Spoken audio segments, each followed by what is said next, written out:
Hi everyone. I hope you all are doing good. तो आज की वीडियो में हम लोग बात करने वाले हैं रिलेशनल कीज के बारे में। ठीक है कि रिलेशनल कीज क्या है, एग्जैक्टली कैसे काम करती है, सारी चीजें हम लोग बहुत ज्यादा डिटेल में देखने वाले हैं। ठीक है, ये सारी चीजें बहुत ज्यादा इंपॉर्टेंट है। पिछले लेक्चर में हम लोगों ने रिलेशनशिप के बारे में देखा था। आई होप रिलेशनशिप जो है वो बहुत ज्यादा क्लियर होगा अभी। अगर नहीं है तो please go through that concept because it is important. तो हम रिलेशनशिप के बारे में बात कर चुके हैं, हम एंटिटीज और एट्रीब्यूट्स के बारे में भी जान चुके हैं। तो हम जानेंगे रिलेशनल कीज के बारे में। तो यहाँ पे मैंने एक डेफिनेशन लिख रखी है रिलेशनल कीज की। ये पढ़ना इंपॉर्टेंट है, बट अभी नहीं है क्योंकि मैं इससे पहले कुछ और बात करना चाहती हूँ। ठीक है, तो ये एक्सप्लेन करने से पहले हम कुछ कुछ चीज देखेंगे। ठीक है, तो सबसे पहले रिलेशनल कीज। हाँ, रिलेशनल कीज तो इसमें वर्ड आ रहा है रिलेशन। ठीक है, तो रिलेशन क्या होता है यार? देखो, हम आगे जाके रिलेशनल रिलेशनल अलजेब्रा भी पढ़ेंगे। ठीक है, तो relation basically in terms of database management system अगर मैं बोलूँ तो तुम किसी भी अपने डेटा सेट को टेबल्स के फॉर्म में रिप्रेजेंट कर सकते हो। ठीक है, तुम टेबल्स के फॉर्म में रिप्रेजेंट कर सकते हो अपने डेटा सेट को। And these tables are nothing but relation. These tables are nothing but relation. ठीक है, तो जब भी हम टेबल को रिप्रेजेंट करते हैं तो टेबल्स इन टेबल्स को हम लोग रिलेशन बोलते हैं। ठीक है, तो अब किसी भी डेटा सेट को मैं टेबल्स के फॉर्म में कैसे कर सकती हूँ? ठीक है, तो जैसे मान लो मैंने नेम, रोल नंबर और ब्रांच लिखा। ठीक है, name, roll number, branch, let's say Ayushi, role number let's से 22, और ब्रांच मान लो अभी मेरे को कोई अलॉट नहीं हुई है, तो उस केस में मैं अभी यहाँ पे नॉट एप्लीकेबल या फिर नल लिख सकती हूँ। डेटाबेस में ये नल एक एक समथिंग होता है। It is a very commonly use thing. ठीक है, नल के बारे में भी हम इस वीडियो में थोड़ी सी बात करेंगे कि वो कंस्ट्रेंट्स कहाँ पे। ठीक है, तो तुम किसी भी चीज को टेबल के फॉर्म में कर सकते हो। मान लो वो चीज इन्फॉर्मेशन ही अवेलेबल नहीं है उस चीज के लिए, तो तुम वहाँ पे नल लिख सकते हो। ठीक है, बाकी एज ए सेड की गरबा चल रहा है तो पीछे से आवाज आ सकती है, तो प्लीज इग्नोर दैट। ठीक है, चलो। तो ये मैंने तुम्हें बता दिया कि टेबल्स वगैरह क्या होती है। अब एक बार टेबल्स के बारे में कुछ कुछ चीजें और इम्पोर्टेंटली बात कर लेते हैं। ठीक है, उसके बाद क्योंकि जो ये कीज वाला कॉन्सेप्ट है ये बेसिकली रिलेशन में ज्यादा काम आता है, तो उससे एसोसिएटेड है, तो वो चीज अपन देखेंगे। ठीक है, तो सबसे पहले मैं एक टेबल बनाती हूँ। ठीक है, स्टूडेंट टेबल बोलूंगी मैं, इसका नाम स्टूडेंट दूंगी। ठीक है, let's just draw a table, जो कि मैं पिछले लेक्चर्स में भी बना सकती हूँ। तो स्टूडेंट के पास क्या क्या प्रॉपर्टीज हो सकती है? नेम हो गया, रोल नंबर हो गया, ठीक है, फोन हो गया, एड्रेस हो गया, ठीक है, और क्या क्या हो सकता है यार? ब्रांच हो सकती है। ठीक है, और भी कुछ कुछ आएगा तो बाद में देख लेंगे। ठीक है, तो ये हो गया। अब मान लेते हैं इसमें कुछ कुछ डेटा देते हैं ना। तो नेम मान लेते हैं आयुषी देती है, देने मैंने 22, phone x x x x, 9 से स्टार्ट करता है, 9 x x x, address let's say as I said home, branch CSC. ठीक है, कोई और नाम ले लेते हैं, लेट्स से राहुल। ठीक है, role number let's say 1, 8 x x x x, and घर, branch let's say IT, MNC, home, घर क्या लिख दें, कॉलोनी। ठीक है, 7 x x x x, roll number let's say 2, और नाम क्या दूं यार मैं, सिमरन, राहुल सिमरन। ठीक है, तो ये एक टेबल होगी अपनी। अब देखो यार, इस चीज में अब यहाँ पे बहुत इंपॉर्टेंट चीज होती है कि ये जो एक चीज है, एक ये पूरी row, this is a tuple. This is what, this is a tuple. ठीक है, this row basically is a tuple. These are the column which are attributes. These are what? These are attributes. ठीक है, बहुत important चीज है। Attributes हम लोगों को क्या पता है? प्रॉपर्टीज। तो अब ये समझना मेरे को नहीं लगता है कि बिल्कुल भी कॉम्प्लिकेटेड होगा आफ्टर दिस। नेम एक प्रॉपर्टी है तुम्हारी, ये स्टूडेंट क्या है? ये एक एंटिटी सेट है तुम्हारा जिसको तुम एक रिप्रेजेंट कर रहे हो इस टेबल में। तो स्टूडेंट की क्या क्या प्रॉपर्टीज होती है? नेम होता है, रोल नंबर होता है, फोन नंबर होता है, एड्रेस होता है, ब्रांच, ये सारी चीजें क्या है? प्रॉपर्टीज हैं। These are attributes. तो इसलिए मैं बोल रही हूँ कॉलम से एट्रीब्यूट्स को रिप्रेजेंट किया जाता है। ठीक है, एंड दीज आर रोज, जिसको अपन टपल बोलता है। एंड एक एक तुम्हारी रो जो है वो बेसिकली तुम्हें एक एक इन्फॉर्मेशन देती है। अगर तुम फर्स्ट रो उठाओगे तो तुम बोल सकते हो कि आयुषी नाम की एक स्टूडेंट है जिसका रोल नंबर ये है, जिसका फोन नंबर ये है, जो यहाँ पे रहती है और जिसकी ब्रांच ये है। तो तुम्हें पूरी इन्फॉर्मेशन मिल जाएगी about that particular entity. Entity set में उस पर्टिकुलर एंटिटी की तुम्हें पूरी इन्फॉर्मेशन मिल जाएगी फ्रॉम अ टपल। ठीक है, तो आई होप ये चीज क्लियर होगी। तो ये अभी हमने डिस्कस कर लिया टेबल के बारे में कुछ कुछ। ठीक है, अब देख लेते हैं नेक्स्ट कॉन्सेप्ट हम लोगों को क्या डिस्कस करना है। तो हम लोगों ने अभी ये सब बात कर लिया है टेबल के बारे में। ये सारी चीजें आना बहुत ज्यादा इंपॉर्टेंट है बिकॉज ये जो चीजें हैं एज ए सेड इसी के ऊपर बेस्ड है। ठीक है, तो ये हो गया। बाकी मैंने तुम्हें बता दिया रिलेशनल डेटाबेस क्या होता है। Relational database is nothing but these set of tables. ठीक है, ये अपन ने बात कर लिया। टपल मैंने बता दिया तुम्हें, और तुम्हें बता दिया कि रो कॉलम क्या क्या सिंबलाइज करता है। Schema is again an important thing, but schema मैं तुम्हें नहीं बताऊंगी क्योंकि स्कीमा में पिछले लेक्चर में बहुत ज्यादा डिटेल्स में डिस्कस कर चुकी हूँ। पिछले लेक्चर में मैं बहुत ज्यादा डिटेल में डिस्कस कर चुकी हूँ। सो देयर वाज 2 लेक्चर पहले मैंने स्कीमा के बारे में बहुत डिटेल में बताया था and we have drawn I guess 2 schemas, 2+ schemas. तो स्कीमा वाली चीज तो you should know and I hope कि तुम्हें वो पता होगा स्कीमा। तो रिलेशनल स्कीमा या फिर स्कीमा देख लेना एक बार जाके। ठीक है, नेक्स्ट जो चीज है एक ऐसी टर्मिनोलॉजी है that is degree of table. Degree of table क्या होती है? Degree of table is nothing but total number of attributes, that's it. तो अगर ऊपर वाले टेबल की डिग्री की मैं बात करूँ तो क्या है? 5 है ऊपर वाले की टेबल की डिग्री 5। ठीक है, अगर एग्जाम्पल। ठीक है, ये हो गया डिग्री ऑफ टेबल, ये एक टर्मिनोलॉजी है। ठीक है, एक और बहुत इंपॉर्टेंट वर्ड होता है जो कि मैं तुम्हें बता देती हूँ ऑलरेडी, विच इज कार्डिनैलिटी। ठीक है, cardinality is total number of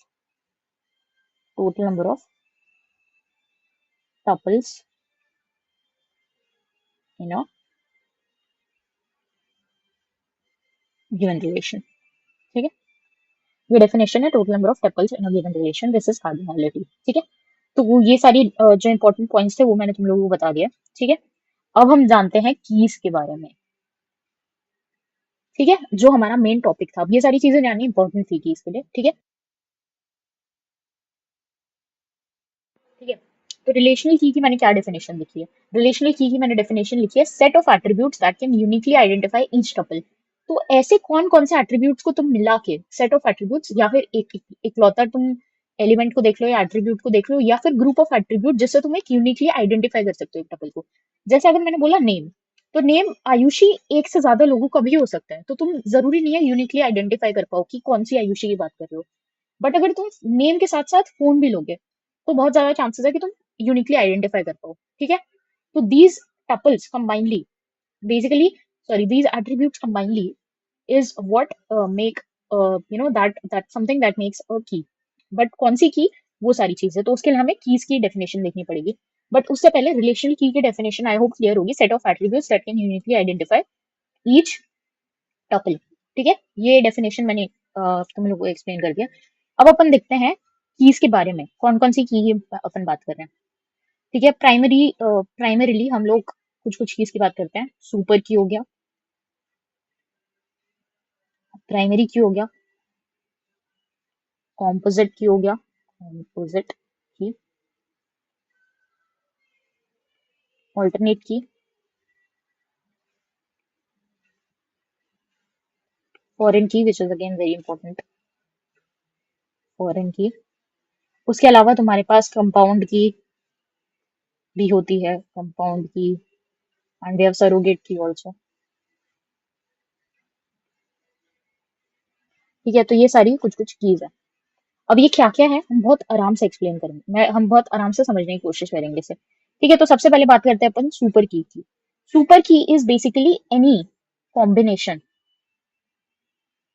any combination of keys. Keys नहीं बोलूंगी मैं, एट्रीब्यूट्स बोलूंगी। एनी कीज और एनी कॉम्बिनेशन ऑफ रिलेशनल की भी अगर मैं बोलूं तो कितने कॉम्बिनेशन बन सकते हैं? नेम और रोल नंबर एक कॉम्बिनेशन है, सिर्फ रोल नंबर भी एक कॉम्बिनेशन है, रोल नंबर और फोन भी एक कॉम्बिनेशन है, सारे के सारे एट्रीब्यूट्स कंबाइनली भी एक कॉम्बिनेशन है। तो ये जितने भी कॉम्बिनेशन आएंगे ये सारे तुम्हारे सुपर की में आएंगे। ईच एंड एवरी कॉम्बिनेशन जिसको तुम यूज करके एक टपल को आइडेंटिफाई कर पाओगे uniquely, that is a that is a super की। ठीक है, तो अब प्राइमरी की और कंपोजिट, देखो कंपोजिट की और प्राइमरी की बहुत सिमिलर होता है, इसलिए मैं पहले तुम्हें आराम से एक्सप्लेन करती हूँ। ठीक है, इसमें बस एक माइन्यूट सा डिफरेंस है, दैट इज नॉट नल वाला। ठीक है, वो चीज मैं एक्सप्लेन कर दूंगी तुम लोग को। तो सबसे पहले आता है कंपोजिट की। कंपोजिट की क्या होता है? ठीक है, कंपोजिट की तुम्हारा composite key is basically minimum minimal number of elements. तो which is basically minimum of super key. अब ये देखो, तुम एग्जैक्टली उस पर मत जाना। ठीक है, मिनिमम ऑफ सुपर की का मतलब ये है कि name, roll number, phone, address और ब्रांच, ये सारी चीजें कंबाइनली मिला के भी मेरे को एक टपल बता सकता है। ठीक है, इसमें से अगर मैं ब्रांच को हटा दूं तो address, phone number, roll number, name भी मेरे को एक कॉम्बिनेशन दे सकता है। ठीक है, नेम और फोन नंबर भी मेरे को एक कॉम्बिनेशन दे सकता है। ठीक है, ये बहुत सारे कॉम्बिनेशन बन सकते हैं। रोल नंबर इकलौता भी मेरे को दे सकता है, क्योंकि एक बंदे का एक ही रोल नंबर होगा। ठीक है, तो इससे मेरे को ये पता चलता है कि रोल नंबर जो है दैट इज अ कॉम्पोजिट की। ऐसा कॉम्पोजिट की क्या होता है? Composite keys basically, composite keys composite keys minimum number of attributes जो तुम्हें चाहिए। ठीक है, that is composite. Oh I am so sorry, that is not composite key. क्या कर रही हूँ मैं? Very sorry, that is candidate key. Sorry sorry, composite key होती है बट कॉम्पोजिट की ये नहीं होती है, उसके बाद में डिस्कस करूंगी। रियली सॉरी, इस पॉइंट पे थोड़ा सा सारी चीजें सेम है, बस कॉम्पोजिट की जगह कैंडिडेट को मैं सोची थी कुछ तो अलग बोलूँ। ठीक है, कैंडिडेट की is basically minimum number of elements जो तुम्हारी सुपर कीज में आ रहे हैं, दैट इज कैंडिडेट की। तो अब कैंडिडेट की और प्राइमरी की भी सेम चीज होती है। तो प्राइमरी की और कैंडिडेट की में डिफरेंस क्या होता है? डिफरेंस यह है कि कैंडिडेट की कभी ना कभी किसी ना किसी चीज को जाके, किसी ना किसी चीज के लिए जाके नल भी हो सकती है, लेकिन primary key just can't be null. Primary key can just never be null. Primary key can not be null. ठीक है, प्राइमरी की कांट बी नल। तो ये मेरे को लगता है सुपर की समझ आ गया होगा, कैंडिडेट की समझ आ गया होगा, प्राइमरी की समझ आ गया होगा। अब आता है ऑल्टरनेट की। व्हाट इज ऑल्टरनेट की? ऑल्टरनेट की is the remaining candidate keys. That's it.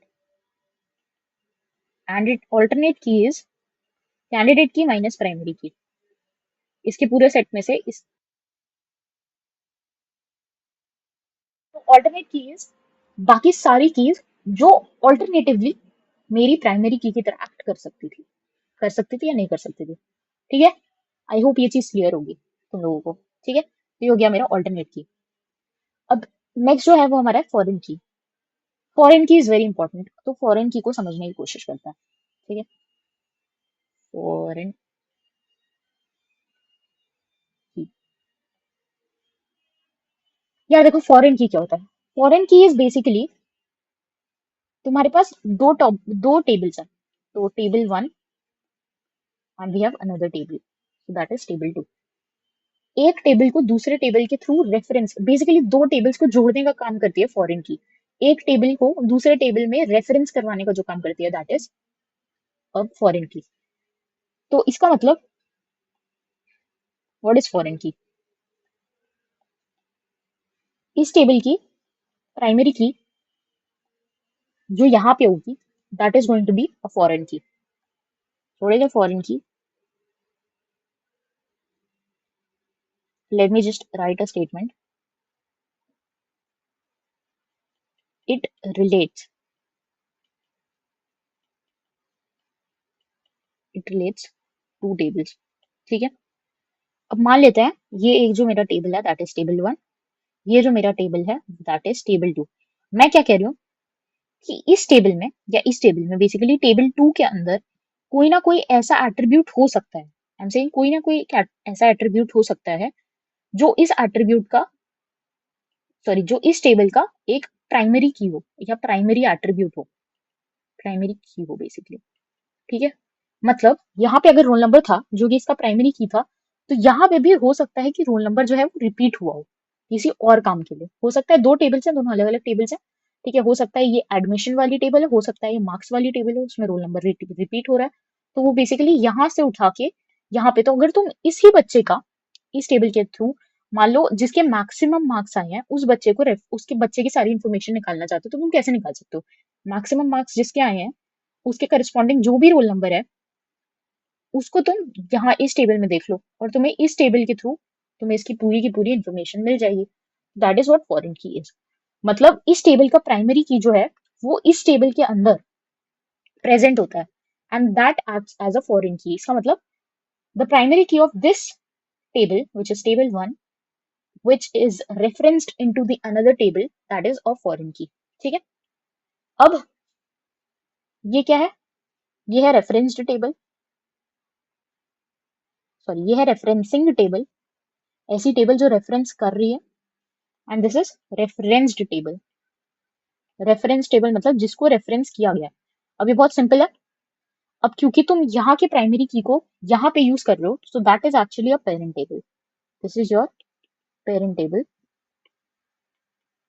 And this is your child table. I hope ये चीज क्लियर हुई होगी। फॉरेन की थोड़ा सा हो सकता है कि तुम लोगों को थोड़ा सा कंफ्यूजिंग लगे, बट मैं समझाने की कोशिश करूंगा।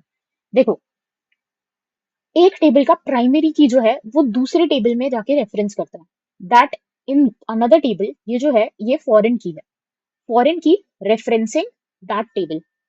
ठीक है, तो जिस टेबल को रेफरेंस किया गया था उसका नाम होता है referenced table, that is parent table जिसको रेफरेंस किया गया है। और जिस में रेफरेंस किया गया है that is your referencing table, जो टेबल रेफरेंस कर रही है that is referencing table which is our child table. ठीक है, ये कॉन्सेप्ट है अपना फॉरेन की का। फॉरेन की is very important, it's like extremely important. और ये तुम लोगों को पता चलेगा जब तुम सीक्वल के कोड लिखोगे, सीक्वल या एसक्यूएल, जब तुम उसके कोड्स लिखोगे तो तुम्हें बहुत बार दिखेगा कि फॉरेन की यूज आ रही है। ठीक है, जब हम ईआर डायग्राम्स बनाएंगे तो तुम्हें पता चलेगा कि फॉरेन कीज का काफी यूज आ रहा है। तो फॉरेन की is an important concept, primary key is an important concept, सारी keys is an important concept. ठीक है, क्योंकि हम सारी कीज को यूज करेंगे, बट कुछ कुछ कीज है जो बहुत ज्यादा यूज नहीं आती, जैसे ऑल्टरनेट की is not something which is very commonly used. ठीक है, हो सकता है वो तुमसे किसी कॉम्पिटेटिव एग्जाम में पूछ रहे उसके बारे में, यूनिवर्सिटी एग्जाम में पूछ रहे, बट इन जनरल बहुत ज्यादा काम नहीं आती है। सबसे ज्यादा काम क्या आती है? प्राइमरी की आती है, सुपर की आती है, कैंडिडेट की आती है, तो उसके बाद प्राइम फॉरेन की आती है। फॉरेन की इज वेरी इंपॉर्टेंट। ठीक है, अब नेक्स्ट बात आती है कंपाउंड की, सरोगेट की और कॉम्पोजिट की। ठीक है, अब ये जो मैंने कॉम्पोजिट की को कंपाउंड सॉरी कैंडिडेट की से मिक्स कर दिया था, वो सारी चीजें उसको देख लेते हैं। तो फॉरेन की अपना क्लियर हो गया था। ठीक है, नेक्स्ट इज कॉम्पोजिट की। कॉम्पोजिट की इज नथिंग बट प्राइमरी की which is which is formed using at least two attributes। तो कम से कम दो एट्रीब्यूट से मिलके अगर तुम्हारी प्राइमरी की बनी होगी दैट इज अ कॉम्पोजिट की। ठीक है, वेरी सिंपल, मेरे को लगता नहीं है मेरे को इसका एक्सप्लेन करना पड़ेगा, और ये बहुत ज्यादा यूज भी नहीं आता है। बट अगर तुम्हारे कम से कम दो एट्रीब्यूट्स यूज हो रहे हैं to make the primary key, that is a composite key. And compound key क्या होता है? Primary key formed using two foreign keys. तो जब दो फॉरेन की मिलके तुम्हारा प्राइमरी की बनाते हैं दैट इज कंपाउंड की। मान लेते हैं, इसका एग्जाम्पल कैसे समझोगे? मान लो यहाँ पे एक और टेबल 3 होती, ठीक है, उसकी भी प्राइमरी की तुम्हारी यहाँ पे रेफरेंस की होती, और ये मान लो ये जो तुम्हारा एट्रीब्यूट 3 है, अब मान लो ये दोनों मिलके यूनिकली आइडेंटिफाई कर पा रहे होते इस टेबल को, तो ये क्या बनता? ये बनता प्राइमरी की। तो primary key is basically what? Two foreign keys, तो that is what a compound key is. तो इसको हम कंपाउंड की भी बोल सकते हैं। ठीक है, मेरे हिसाब से ये सारी चीजें क्लियर हो गई। तो हम लोगों ने ये डिस्कस कर लिया। सरोगेट की बचता है। सरोगेट की क्या होता है? सरोगेट की इज बहुत ज्यादा इंपॉर्टेंट नहीं है, अगेन बता रही हूँ मैं, बहुत लोगों को तो डिस्कस भी नहीं करते हैं ऐसे। ठीक है, तो सरोगेट की क्या होता है?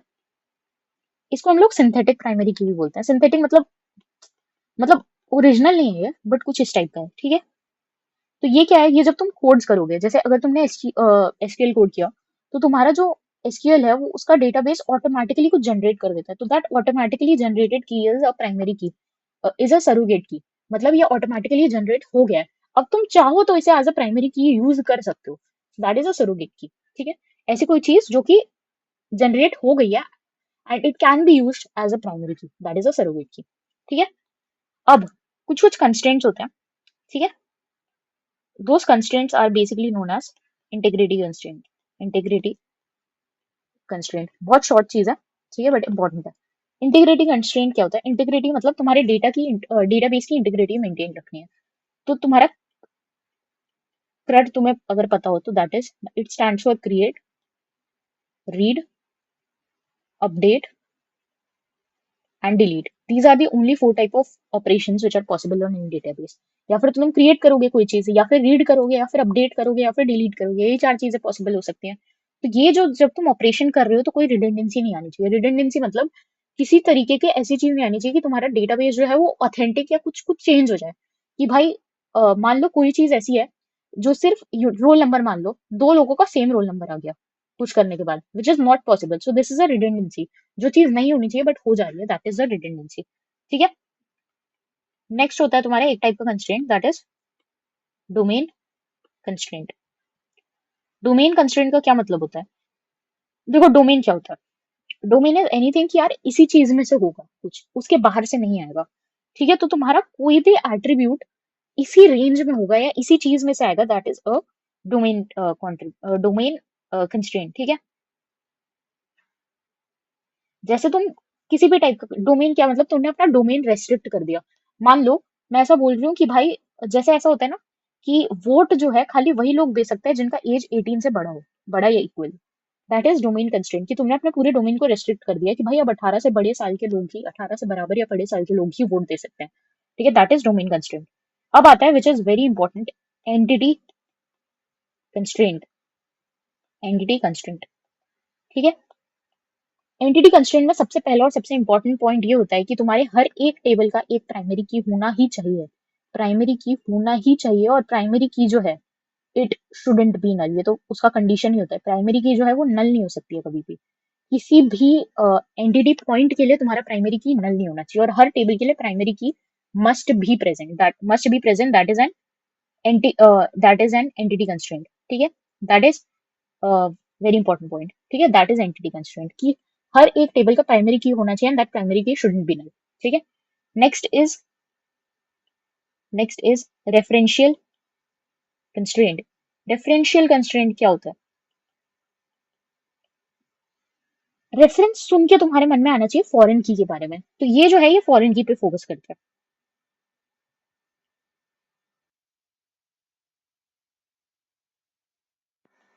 ये फॉरेन की पे फोकस करता है। ठीक है। बिकॉज रेफरेंशियल, रेफरेंस सुन के समझ आ गया होगा तुम लोगों को।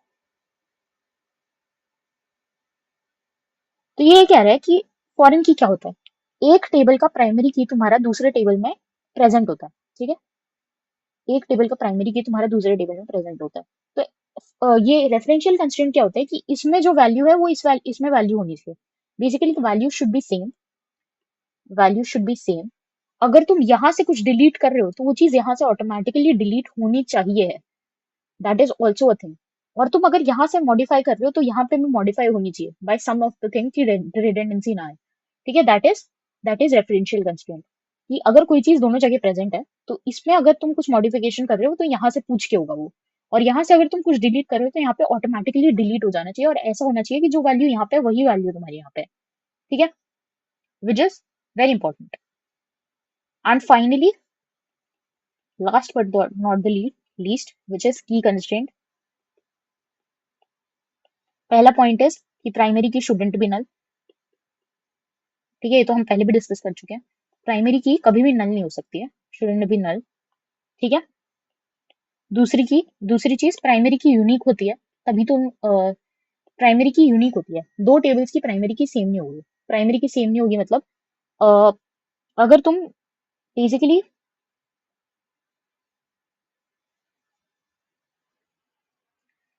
प्राइमरी की से तुम जो एंटिटीज आइडेंटिफाई कर रहे हो वो यूनिक होना चाहिए। ठीक है। अदरवाइज वो प्राइमरी की है ही नहीं। ठीक है। ये तो उसका कंस्ट्रेंट होता है। ठीक है। And I think that is pretty much it. और तीसरी चीज जो तुम ऊपर से बोल सकते हो, दैट इज कि फॉरेन की जो है और प्राइमरी की ऑफ टेबल वन, अगर इसमें कुछ चेंज आ रहा है तो इसमें भी आएगा, तो दैट इज सेम। ठीक है। तो तुम बेसिकली तुम बोलोगे कि यार जो कीज पे यहाँ पे कंस्ट्रेंट है वही की यहाँ पे कंस्ट्रेंट है, तो है क्या, ये की कंस्ट्रेंट है ना। तो कीज पे जो बेसिक कंस्ट्रेंट रहता है वो तुम्हारा दोनों जगह सेम ही रहेगा। ठीक है। तो दिस इज बेसिक थिंग, ये तुमने बेसिकली बस इस चीज को एक तरीके से कंबाइन करके लिख दिया। ठीक है। So this is pretty much about it. I hope कि तुम लोगों को सारी चीजें क्लियर हो गई होगी। अगर कोई चीज ऐसी है जो क्लियर नहीं हुई हो तो please do ask me in the comment section और एनीथिंग। ठीक है। मैं तुम लोगों को डेफिनेटली रिप्लाई दूंगी। और बस this is pretty much it. मैं एक बार रिवाइज करवा देती हूँ तुम लोगों को in just 1 or 2 minute. Which is relational keys क्या होता है, उससे पहले हमने पढ़ा कि रिलेशन क्या होता है। टेबल्स की फॉर्म में हम जब किसी डेटा को रिप्रेजेंट करते हैं that is basically a relation. ठीक है, हमने एक बेसिक टेबल देखी एंड हमने देखा कि जो कॉलम्स होते हैं दैट इज एट्रीब्यूट्स, और हर एक रो में तुम्हें बेसिकली एक यूनिक एंटिटी पॉइंट मिलता है। ठीक है, उस यूनिक एंटिटी पॉइंट को डिटरमाइन करने के लिए तुम कीज को यूज करते हो। ठीक है, फिर हमने डिग्री ऑफ टेबल देखा which is total number of attributes, and cardinality देखा which is total number of tuples in a given relation. ठीक है, कीज हमने देखे type of key, super key, primary key, alternate key, foreign key, candidate key, compound key, surrogate key and composite key. Super key क्या होता है, कितने भी combination, जो भी combination that is super key. Minimum number of जो attributes होता है तुम्हारे सुपर की में दैट इज कैंडिडेट की, एंड जो तुम ऐसी कैंडिडेट की ले रहे हो जो कभी नल नहीं हो सकती है दैट इज बेसिकली प्राइमरी की। एंड रिमेनिंग बाकी सारी जितनी भी कैंडिडेट की बचती हैं वो सारी हैं अपनी ऑल्टरनेट कीज। ठीक है, फॉरेन की क्या होता है, यहाँ की प्राइमरी की दूसरे टेबल में जाके रेफरेंस कर रही होती है, बेसिकली लिंक कर रही होती है, तो दैट इज फॉरेन की। ठीक है, फॉरेन की हमने कुछ कुछ कंस्ट्रेंट्स देखे थे आगे जाके कि कंस्ट्रेंट क्या होता है, यहाँ पे और यहाँ पे वैल्यू सेम होनी चाहिए। अगर यहाँ पे अपडेट कर रहे हो तो वो यहाँ पे भी अपडेट होना चाहिए, और अगर यहाँ पे डिलीट कर रहे हो तो यहाँ पे भी डिलीट होना चाहिए। ठीक है, ये बेसिक चीज थी। प्राइमरी की हमने देखा था, प्राइमरी की क्या क्या कंस्ट्रेंट्स थे कि वो कभी भी नल नहीं होना चाहिए। ठीक है, कभी भी नल नहीं होना चाहिए, और साथ में वो कभी भी नल नहीं होना चाहिए। और दूसरी चीज, अगर तुम्हारी जो सारी एंटिटी सेट्स है वो यूनिकली आइडेंटिफाई होनी चाहिए, वो which is a basic condition, उसको लिखने की जरूरत नहीं है। ठीक है, कंपाउंड की क्या होती है, कंपाउंड की कंपाउंड की होती है, कंपाउंड की मैंने डिस्कस किया कंपाउंड की, हाँ। कंपाउंड की क्या होती है, दो या दो से ज्यादा बेसिकली फॉरेन कीज को मिला के अगर तुम्हारी एक प्राइमरी की बन रही होती है दैट इज कंपाउंड की। एंड कॉम्पोजिट की क्या होती है, दो या एटलीस्ट दो एट्रीब्यूट्स को मिला के अगर तुम्हारी प्राइमरी की बन रही होती है दैट इज कॉम्पोजिट की। ठीक है, सरोगेट की क्या होती है, सिंथेटिक प्राइमरी की, जो तुम्हारा कोई भी डेटाबेस जब तुम कोड कर रहे होते हो तो ऑटोमेटिकली जनरेट कर लेता है, तो तुम उसे ऑटोमेटिकली तो तुम उसे यूज कर सकते हो प्राइमरी की तरह। ठीक है, फिर हमने कुछ कुछ कंस्ट्रेंट्स देखे। एंटिटी इंटीग्रिटी कंस्ट्रेंट मतलब तुम्हारा अगर तुम CRUD ऑपरेशंस करो, क्रिएट, रीड, अपडेट, डिलीट, तो तुम्हारा डेटाबेस जो है वो चेंज नहीं होना चाहिए। ठीक है, डोमेन कंस्ट्रेंट मतलब हम अपने डोमेन को लिमिट कर देते हैं किसी पर्टिकुलर चीज पे, that is domain constraint. Entity constraint हमने देखा प्राइमरी की के ऊपर जो कंस्ट्रेंट था। रेफरेंशियल कंस्ट्रेंट हमने देखा जो फॉरेन की पे ऊपर कंस्ट्रेंट था। एंड की कंस्ट्रेंट विच इज प्राइमरी की, फॉरेन की, सबके ऊपर जो बेसिक कंस्ट्रेंट। ठीक है, that was pretty much about it. And next video में हम लोग एंटिटी रिलेशनशिप मॉडल स्टार्ट करने वाले हैं। So I see you in the next lecture. Till then, bye, I see you in the next